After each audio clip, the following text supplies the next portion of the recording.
欢迎大家来到老爸的时光。今天给大家分享8种不同样式中式糕点的做法。很多朋友过年的时候都会买这样的糕点送亲朋好友。其实这几种糕点材料都是一样的，只不过就是形状不一样。那今天就挑选了8种比较简单的分享给大家。这个春节咱们自己来做糕点，同时也祝大家2024年新年快乐。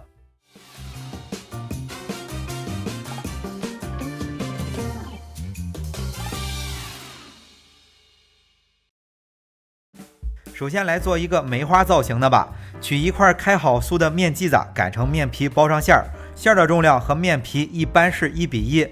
包的时候就注意一点，底部锁口的位置要包均匀，不要有太厚的面皮积压在底部。那后面还有7种糕点都是这样来包，面皮的制作方法都是一样的，稍等放在视频后面给大家展示。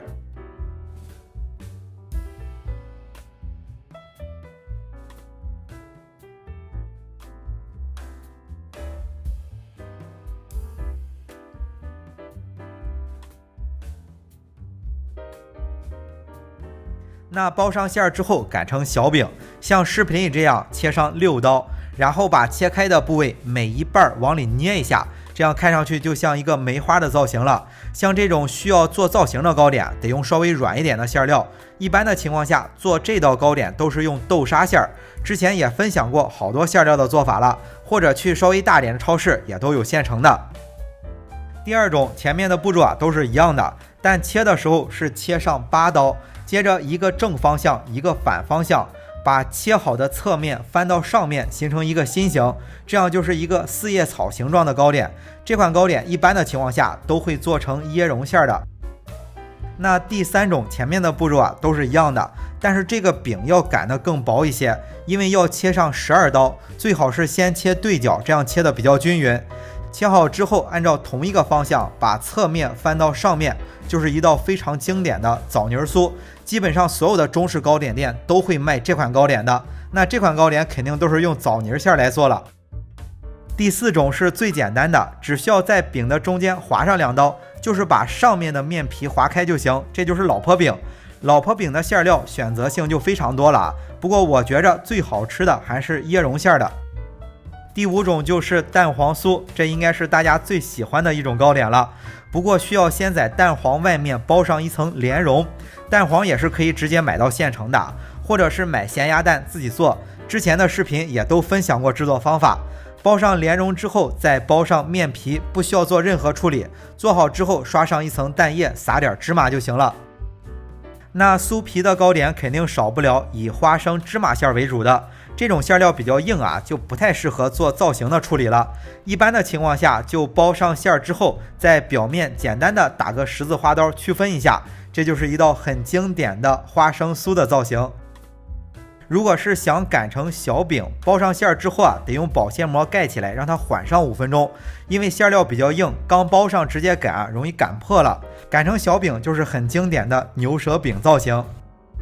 那接下来再分享给大家如何制作通用的油酥油面。先来制作油面，是200克的中筋面粉，就是家里做包子馒头最常用的面粉，加入100克的水，再加入60克的猪油，揉成一个光滑的面团。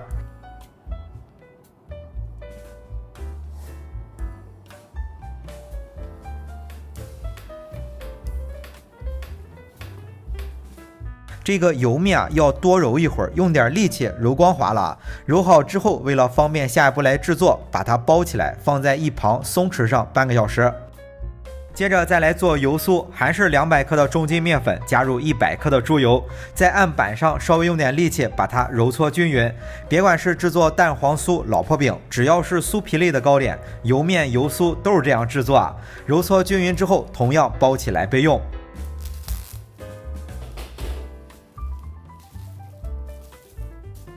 等油面松弛了一会儿，变得稍微软一点了，就来制作。案板上撒少许面粉防粘。考虑到很多朋友操作手法不是很熟练，那就把面团平均分成4份，每一份可以做5个，这样就好操作了。同样，油酥也分成4份，取1份包在里面。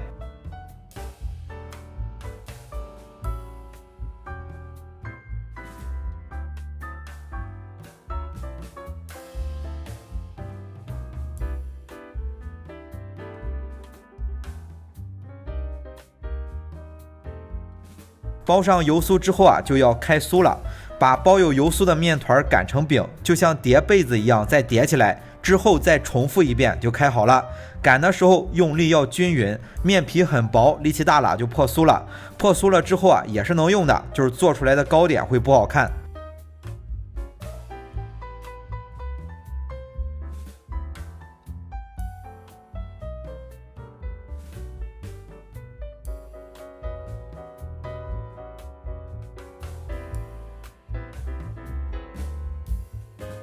面皮开酥之后呢，卷起来，再平均切成5个小的面剂子，之后就像做饺子一样，擀成中间厚、两边薄的面皮。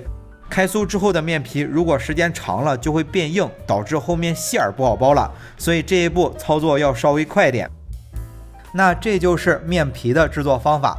馅料的话，别管是用什么馅儿，重量和面皮1比1就好。如果是想做一道更简单的糕点，可以开好酥的面皮就不切成小剂子了，直接在中间切开，中间包上馅料，切成条状，就是一道很简单的一口酥。切的稍微小一点，还能放入空气炸锅里去烤，没有烤箱也能做。糕点做好之后呢，表面光滑的可以选择刷上一层蛋黄液，比如蛋黄酥、老婆饼。花生芝麻类的可以做成白皮的，或者是盖上一个红戳。烘烤的温度啊都差不多。以80升的烤箱为例，是上火预热到180度，下火180度，放在烤箱的中层烤10分钟左右。因为馅料都是熟的，只需要把表面的颜色烤到自己满意了就可以。那做这种糕点的馅料都可以买现成的，这一种面皮就可以做好多种糕点。这个春节咱们就可以自己来做了。在此呢，也祝大家新春快乐。好了，为了方便大家去记视频中所需要的材料，视频下方的备注栏或留言区有文字版的配料，有问题可以在留言区留言。大家如果喜欢老爸做的美食，记得帮忙关注点个赞，谢谢大家。那今天的这期美食到这里也就结束了，也祝大家生活愉快。